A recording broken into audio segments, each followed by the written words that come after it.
Good evening, my viewers. I'm very happy to have back by popular demand a local author, or is it authoress if it's a lady? I think it's still author. So Susan Berliner, who's written 3 fine novels. How are you doing, Susan? I'm fine, thank you, George. You were last on my show last June. Yes. And a lot of people said, you should have Susan on again, especially my friend Paul Carty, who's an advertising man with the Examiner, a very fine newspaper in northern Westchester. Well, thanks very much, George. I really appreciate it. It's my pleasure. But I want to ask you, I have a bucket list, and one of the things I want to do is write a book. How do I go about that, Susan? Well, I think the best thing to do is to not just say you want to write a book, but actually sit down and do it. Anybody who says they want to write a book, I basically tell them one thing. You just have to write every day. Do you have to go to a journalism school, or do you have to have a degree in English? No, you have to write. You have to actually sit there, pick a time, say 10 in the morning, and write. Write for a half hour, write for an hour, write for 15 minutes, but try to do it every day. How do you wind up having a beginning, a middle, and an end? Is there an art to doing that? Again, if you sit down, I'm talking as a novelist. It's different if you, what type of a book do you want to write? Are you talking about a novel? About life. Well, see, if you want an inspirational book. If you want to write a memoir, it might be different, but the idea of writing all the time, and writing at one particular time every day is still relevant. But if you want to write a memoir or something like that, it's kind of different. I want to write a book that inspires people. I just read a book, 4 Doors. I don't know the author's name, but it inspired me so much. And this man was nothing in his life. And one day he did what you said. He just sat down and started writing. He wrote a 150-page book. Right. Became the #1 bestseller on, I guess, the New York Times list or in America. And he's written 27 books since then, and every one's been a bestseller. You just have to And write. he was poor, and he dreamed of eating with kings and presidents, and he's done that recently. So, like our president says, yes, I can. If you believe you can do something, you'll do it. But you just have to do it, rather than just say, oh, I always wanted to write. Everybody tells me that. But you have to sit down and actually write. I'm not sure exactly how the memoir would work in terms of you asked about the beginning, middle, and end. It's different with a novel. I sit there, and every day my characters tell me what to write. I will just continue from the previous scene, and my story goes on and on. But a memoir is a different kind of thing. So, but again, my advice is still the same. Take a pen, take a computer, whatever you're comfortable writing with, and just sit down and write. Try it for a half hour. And you See know, what happens. I am somewhat of a writer. I've written a story or two for something called Boating Magazine, and it was published. Sounds fine. And I've written a column recently, for a guest column for the Examiner newspaper.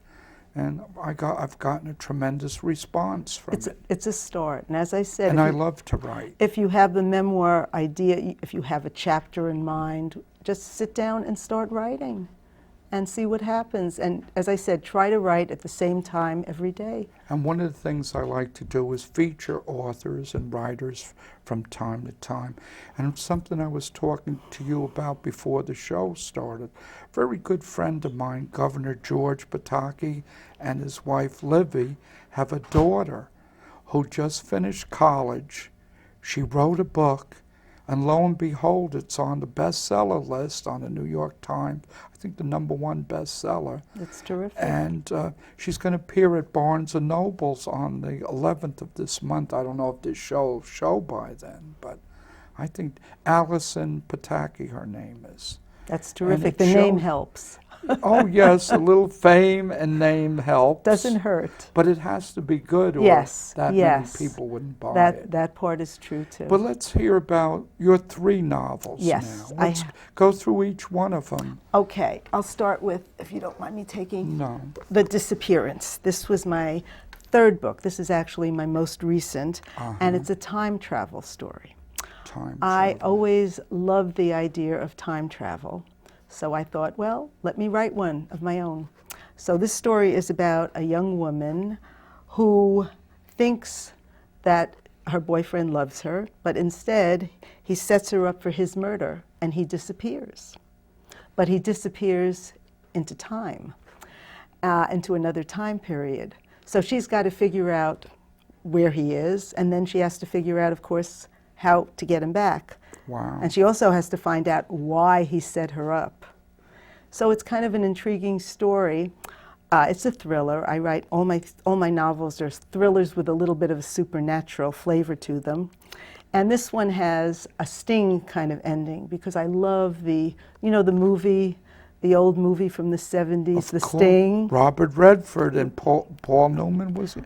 I know Robert Redford was in there. Yes, it's And what Robert a Redford. marvelous movie. When I walked out of the theater after seeing that. I've seen that movie. It's a lot like Bernie Madoff in today's age. That was a different kind of sting. I know, but a yeah, terrible sting, too. It's also with Robert Shaw as the bad guy. Right. And it's a terrific story. In fact, I've seen it many times, and you have to figure it all out. You have to see it more than once to figure out exactly what happens. A movie now almost on a par with it, but not as good, was American Hustle. It was I'd like just to that. see that. Yeah. And I like that It's a kind little of. bit more risque than that, Yeah. but this was that was a tremendous Well, movie. the But last third of Disappearance- this book involves a major sting on how to get the villain back into their time so they can deal with him. So it's a lot of fun. And it's gotten a lot of good reviews, and people love it. So I'm By the hoping. way, I have to tell you, one of your biggest fans is my wife, Gail Ondek. She Good. loves to read, and she said, you must have Miss Berlin. There was another fan, Miss Thank Berlin, you. back on your show. I've read 2 of her books, This and was I'd one of like to them. read the 3rd one. This is one that she had Yes, read. it- So I this remember is both of them had D's in their yeah. So titles. this is The Disappearance. So it's That a was lot of one fun. So what's the second book? Or Well, the second do book? the order Oh, don't they go have too here. far. You're going to unmic I'm yourself. sorry. I'm sorry. Okay. This is my first book. Thank you, George. This is Dust, and this is the book that got me into becoming a novelist. I never thought I was always a nonfiction writer. I was a newspaper reporter. I was the promotion manager for the Penny Saver for many That's a years. fine newspaper, and Yes. it still exists. Yes, it it has does. ads in it. Yes, it's And a the shopper. Chase organization Yes, owns it's a that. it's a shopper. And a good friend of mine, Bruce Apar, is one of the lead Right. reporters, I think. Right, but Or publicists. when I was there, I was the promotion manager, and I ran contests and I did editorial work for it, and I was always looking for little interesting articles, things that I could use in my contests and I did a reader reaction poll, whatever, and one day I found a little article about a mini tornado called the Dust Devil. That these dust devils are little tornadoes. They arise during calm weather, usually in early spring, right about now or a little later. And they form, and sometimes usually they don't do very much damage, but sometimes they can really do harm. And this dust devil that I read about back, quite a while ago in the early 2000s, it imploded an auto body shop, and it killed the man underneath. It killed the auto body owner. And it just arose out of a clear day. And the police officer who was handling this said, weird things happen on calm, clear days. And I thought, wow. And it happened in Maine. So I thought Stephen King would write a book about dust because Stephen King, the famous novelist, lives in Maine. Oh, wow. So I saved a little article figuring he would eventually write this book. And he never did. And after I left the Penny Saver, I found this little article. I was cleaning up my desk finally, and I had an idea for a novel. And it turned into Dust, which is based on dust devils, except my dust devil is an evil That swirl isn't of a dust. vacuum cleaner that cleans up around the house. The dust devil is.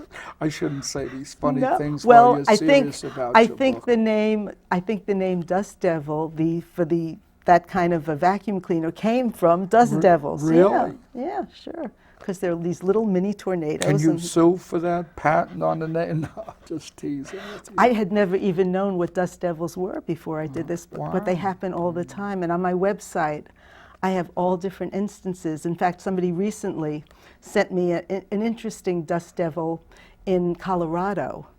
They were doing what's called, I think, a planned burn, which means they were burning some land there. So a And forest fire couldn't. they were burning some open land someplace in rural Colorado, Yeah. and a dust devil got into the fire and twirled all these tumbleweeds. So I have a video, and it really, I mean, it made it a dangerous thing because. Sure. So somebody sent Have me you a ever video. been to Colorado, Miss Berliner? No, I went cross You must country, go but to not Colorado not and stay Colorado. there a week or two or a month. I heard it's I beautiful. lived there for a year and a half Did when I you? was in the military, and my wife totally enjoyed it. We went up into the mountains, low humidity, It's supposed to be snow-capped beautiful. mountains, and to go to an amphitheater where Herb Alpert and the Tijuana Brass were playing, Wow. with the sun going down, the stars going by, John Denver's song, Starwood and Aspen or Rocky Mountain High, Rocky Mountain High, I pictured it know. perfectly. Sounds But nice. you and your husband must go there someday. It will give you an inspiration to write too. It sounds And good. I hear F. Scott Fitzgerald was a pretty good writer. What do you Sure think? was. He was What did he excellent. write again? I think I had to read him in He college. wrote The Great Gatsby. That was a movie just out with Leonardo DiCaprio. Far Side of Paradise. And Mm-hmm. He wrote a lot of good books in the 30s. Yes. But let's get back to you getting and back dust. to dust. which Ashes is- to ashes, dust to dust. Right? Anyway, in my story, I've got an evil swirl of dust, and my dust, as you can see, is red. It's not gray like typical dust. It's red, green, and blue, and it has evil intentions, and it invades a condo community Oh no, in I this live area in a condo. called Rockhaven, just a, not a real one. Right. And it starts killing people and hurting people. And my heroine, who is a librarian, her ex-husband, and a very intuitive dog, start to go about trying to figure out how to kill this dust, how to destroy it. And it's a lot of fun. I mean, there's murder, there's violence, but there's nothing too terribly horrible.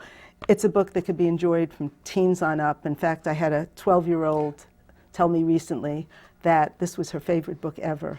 Wow. And actually the aunt of the 12-year-old, and she used it for book reports. And so it's great for teens on up. It's a Do you lot of go to fun. book fairs or libraries to Yes. promote your books? I Do you sure have do. one coming up? In the I near have. I future? I do a lot of events. I have something on May 10th. The Montrose Business District is having a crafts fair, and I'm Oh, going to be that's there. nice. So that's right here. And then where I met you, I believe, in early June, the Yorktown. Yes. The Yorktown Community Day. I'll be that's there a again, beautiful which day is a in this lovely town event. of Yorktown. And I'm Yes. from the town of Yorktown, so that's my town, and I love doing events It's there. not my town, but I feel like I'm adopted son Close of enough. Yorktown. Close I enough. do a cable show with two of your legislators, your highway superintendent and Nick Bianco, one of your councilmen. Right. So I have an insight into Yorktown and spend a lot of time walking around the JV Mall for exercise. And my doctor told me half-hour walking once a day is good enough exercise for a guy 39 plus like you to stay healthy. It's a great place to walk. I know Yes, that. yes. So yeah, that's a. Anyway, so this is Dust, and it's a fun read, and I recommend You it. don't think that could have caught that plane up in the air, that dust cloud? That's pretty. But I No, shouldn't even talk no. about no That's such dust, a shame. Dust devils they last for a couple of minutes. They don't usually do terrible, serious harm. Oh, They bounce objects or shopping carts around. And once in a while, they cause, damage where they kill people, and that's what makes, the newspaper. As I said, on my website, can I mention my website? Yes, you can. It's www.susanberliner.com. www. Not dot, www, .susanberliner.com. That is correct. That's your website. That's my website. And I have something called Real Dust Events on there. So if anybody's interested, they can go there and they can see videos and links to articles talking about dust devils that really do exist. They exist on Mars too. Really? Dust devils on Mars, huge ones. Dust storms too? It's dust that just swirls. You think we'll colonize Mars 50 or 100 years from now? Or just send our prisoners up there, banished from life, from the earth, if they're bad enough? If they kill Canadian geese or dogs or innocent deer, like happened at T-Town Reservation? When I was a child, I remember writing stories about things in outer space, things that would happen about now. And the whole... Well, Susan, do you believe in unidentified flying objects? Not really. Well, I do. You know why? Although I love Let's hearing say about you them. were some kind of being on any of the 8 planets except the Earth. What was that one past them when we shot that satellite out of the stratosphere? Our probe that went past all. That was an unidentified flying object to whatever exists on any of them planets, if anything. I love the X-Files, and I love all those kinds of things. Yes. But I'm not sure that they actually, I shouldn't say, Well, not people as we know them. Right. I would like to think about that, but I don't know. Okay. Now, you might want to do Peachwood Lake. Yes, Peachwood Lake is the one I think your wife hasn't read. Peachwood Lake is my second novel. And Peachwood Lake came also from a newspaper article, but this one wasn't this little tiny article on the web. This was a front page cover story and the New York Times on a Sunday. I guess it was a slow Sunday. It was the 4th of July weekend. And it was an article something like, fish jumping, that's trouble. And what happens is in the Suwannee River in Florida, way down upon the Suwannee, that's the Suwannee River, there are Gulf sturgeon that jump out of the water. And scientists have no idea why. But they're very big and bony. They could be up to 8 feet long, 200 pounds. Wow. And there are boaters on there. I stay out of Florida. There are boaters on this nice, quiet river. And then these fish jump up and they knock people unconscious. They break arms and legs. Every summer you could read about it. How about whales up at Cape Cod who dive underneath your boat and you hope they don't come up where you But people know why whales always dive. These are fish that scientists have no reason to understand. They don't understand why they do this every summer. So, summertime fish jumping, that's trouble. Isn't there a group of fish that go in one direction and it's their sure death or something? Oh, you mean the salmon that spawn upstream? Yeah, that's kind of sad. But that's what they do in order to procreate. That's different. Okay. These kind of fish are just jumping. They're not mean. They're not trying to hurt people. They're just jumping, playing? They jump out of the water in the sun every summer. And what happens when they jump out? They jump back. What city in Florida I are they in? don't know. Because I don't want to go to that It's the Suwannee River, just to mention that. Not the Suwannee. Well, it's the Suwannee, but it's spelled a little differently. It's the Suwannee. He shortened it when he did the song. We had alligators in our backyard when I lived in Florida. We didn't know it till they tried to get our 2 cats. And we decided we're coming back home to good old Peekskill. And you don't have jumping fish. Right, and sharks in the water people never hear the negatives about Florida, Well, they don't hear about the bugs you crunch when you're driving down some roads. Oh, I remember that in the Southwest. And that a guard you need on the front of the car so the engine don't get ruined. I remember those big bugs. And they don't remember you can't go out till 9 or 10 at night till after it gets dark because it's so hot. But let's get back to your writing. So that's what, I wrote about this book. And it was funny because I was down in Florida and I was on a pontoon boat ride in a lagoon. And the the driver who was giving us the tour started talking about this very thing. And the one time I didn't have any bookmarks or things to give out, I said, I wrote a book about this, a fish from there. Wow. But it was funny. Anyway, so I thought. So how did you transform from a promotions director on a newspaper to a journal, not a journalist? Because I was a writer. newspaper reporter before, and I'm a writer. I do freelance writing. I do educational writing. So I've always written nonfiction. The fiction came about, as I said, with that little article about the dust devil. So anyway, with this book, to get back to Peachwood Lake, I thought, well, what about if there was a fish that jumped out of the water, and like with my dust devil, it really did want to hurt people. So I created this armored kind of fish, kind of based on the Gulf sturgeon, but not like it. Don't sharks do that?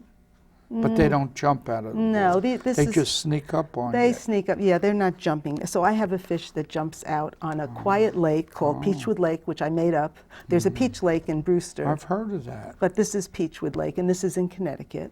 So on a nice, peaceful lake, and this fish is jumping up and trying to hurt and kill people. And I've juxtaposed this story with a young girl. I have a 13-year-old heroine named Katie Gonzalez who lives with her father, and she's kind of shy, and she's got problems growing up. She doesn't have a mother. And it's kind of a coming-of-age story and a horror story. In fact, one reviewer said it's a wonderful coming-of-age horror story. So it's a little different. How long does it take you to write a book usually? You know, it depends. Most Sure. books more like a year, but the book I'm writing now is taking forever. I'm writing a doomsday, end of the world kind of book, and it's taking a very, very long time. Is the end of the world the beginning of a new world, do you think? You know, that's another topic that I really like writing about, the end of the world. So, Well, actually, the end of the world comes every day, but for different people at different times. yeah. And But- are they born into another world? That's the question that can't be answered on this show. I right? don't know about that, but I just like the end of the world kind of stories, and that's a very popular subject these days. So I created a story that the world doesn't end with a bomb or a disease or a meteorite. My world ends with bubbles. Bubbles. I have a What's kind of bubbles? gentler. It ends with bubbles. I have a bubble. Bubbles in a champagne glass? Not that kind of bubbles. Bubbles that fall from the sky. Oh, So I have like asteroids? like But these are bubbles, bubbles that create havoc and creates problems. They take away the oxygen No, of the earth? No, Okay. no. No. Different. They just create monsters, kind of. Monsters. I have. So I have a different kind of end of the world story. I'm working on that now, and it's Doomsday scenario, that's called. that's mine. But the one that's coming before that, my fourth book, which is called Corsonia, is my only book that's set not in this area. It's set in northeastern Nevada, and that's about two girls from New York City, two teenagers who are have just graduated high school, and they're on a trip for their vacation to celebrate that. And they run into a strange little town in the mountains of northeastern Nevada called Corsonia. Have you been to Nevada? Yes, I have. Because you can't write about something No, unless you I've been there. I haven't been experienced it. exactly in this part, Right. but I've been to other parts of Nevada, as they call it, Nevada. Nevada? Nevada. And this is a mind control story, something else I like. This is about how some evil person plays havoc with people's lives by getting into their minds, which unfortunately can happen. I mean, you know, things like that do happen. There are I hear drugs governments can do that. and there are drugs that can do that. Really? Yep. So things like that can happen with mind control, and it's very scary, and unfortunately it's kind of real. A lot of the things, which is very strange, that I write about, even in Peachwood Lake, not in the disappearance, because that's time travel, which we don't do yet, but in Peachwood That Lake. may be coming, by the way. Do you think the day will come where you will walk into a box, hit Japan, and 30 seconds later you'll be in Japan? But that's not time travel. That's travel. That's quick travel. I'm talking about going back or forwards in time. back and- Little different. Wow. That's a That little would bit. be amazing. Well, that's what. And then you could change what happens, the outcome. Well, that's part of it. That's part of the stories that people do in time travel. Although my time travel is a little different because it's got that thriller little mystique about trying to catch a bad guy, but he's trying to do things that do change results, and in time. Because You've never written a book about the Holocaust? I don't write that. I don't write historical novels. That would That be. was a horrible era in the world's Yeah, history. but that's a lot more serious than I write. I write more kind of fun, fast reads, quick read novels, not that kind of serious, heavy-duty novels. How do you like it when you run across a person or when a person contacts you who you've made an influence on because they've read your book, It's either made wonderful. them happy, made their life more fulfilled, Oh, or it's whatever? a great feeling when somebody comes up to you, like you did about your wife, says, "Hey, I read your books. I love it." Yeah. It makes you feel really, really good. That's the same way I feel in my community activities I do, my TV show and my community actions at school board meetings, town board meetings. When someone comes up to me and says, "Your words were the right things and had to be said," I'm sure it's makes very me feel fulfilling. so Yeah, good. yeah. It's very fulfilling. It's a great thing to have happen. I love it. And your influence counts. You have to use it, and you use it through your writing of novels. I try, yeah, and I A great also. song once said, "If I could fly, I could touch the sky." And people got to realize they could do that. Oh, but if they don't try, they will never do that. Definitely. That's inspirational. That's right? why I told you should sit down every day and write. If you want to I write, may do that. you should do that. Pick a time and just sit down But and do today, it. everybody's doing everything on computers. Doesn't matter on how you nooks. write. Some people still write I'm still longhand. old-fashioned. Some I got a people phone home, and I asked the operator, "Is this Pennsylvania 34567?" a rotary dial. You turn it like that. And a board with laundry soap on it. Oh and my with that- goodness! No, I'm I just know, kidding you I now. know, I know. So when do you think your next novel will be finished? I'm hoping by the end of this year. I'm editing it. I'm going to have other people Do read you it. edit yourself, or does an editor then take your I manuscript? do editing, and then I have an editor who reads it, too. Susan, again, you've been such an interesting guest. Well, thanks I so can't much, believe how George. the time has flown It's by. a lot of fun talking with So you I will- anytime. So I will see you probably at the Yorktown Yes. Community Day again. Definitely. I And look when you forward finish to the it. next novel. I'll certainly. Because my vast audience has to take advantage of this lady's beautiful Thank you writing. so much. And I love the beautiful outfit you wore Thank tonight. you so much. Is I that an appreciate original, a Gucci or Oleg it. Cassini? I interviewed Gucci Really? a long, long time We'll ago have to talk about it. when Thank I was you a so much. reporter. Thank you you so so much. much. Are we still? We're just about finished. Yeah. So my audience, I'm presenting Susan Berliner tonight, author from Northern Westchester, my part of the country. My part too. I've lived Thank here you. for 40 some odd years. Thank you very much. Thank you very much, George.